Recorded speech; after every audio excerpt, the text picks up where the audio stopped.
The border is secure. The border, we are working to make the border more secure. That has been a historic challenge.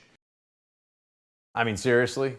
How can the United States Secretary of Homeland Security, Mayorkas there, say that our southern border is secure and keep a straight face? I'm really curious.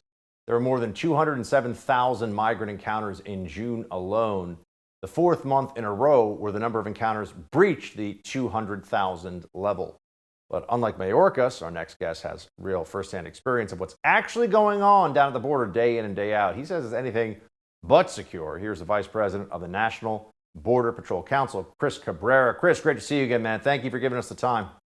Not a problem. I appreciate you having me on.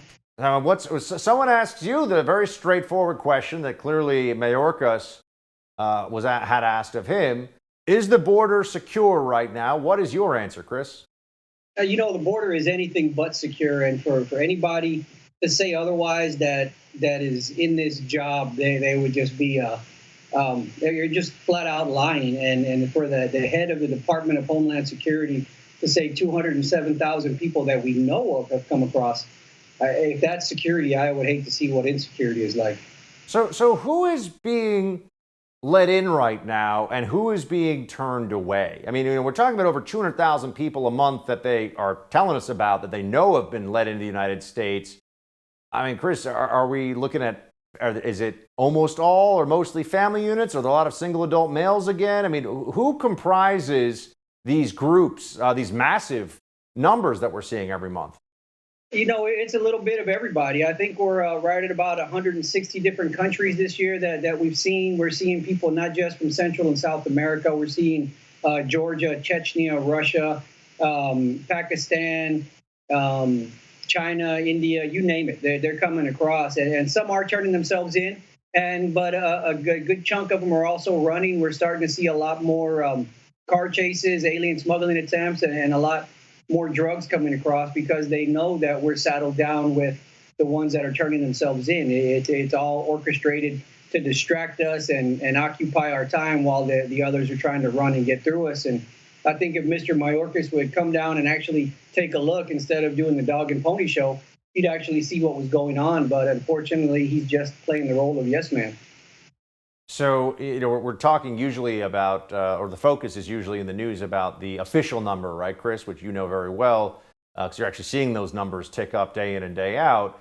But then there's the got-away number, right, which tends to be something that gets not as much attention. But Brandon Judd, who's president of the National Border Patrol Council, said about the Mayorkas statement, Secretary Mayorkas knows we have the least secure border in our history, as evidenced by nearly 1 million known gotaways and over 100,000 overdose deaths from narcotics coming across our southern border.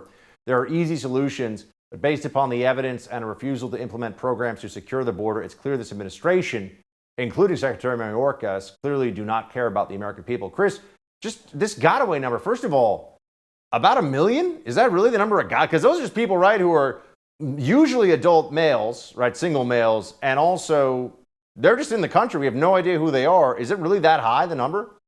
Yeah, the numbers at least 1 million. I mean, there's huge numbers that are coming across, and we just don't have the manpower to secure it, much less get an accurate count of what's getting past us. Even though we have the technology, we don't have the manpower to respond to that technology.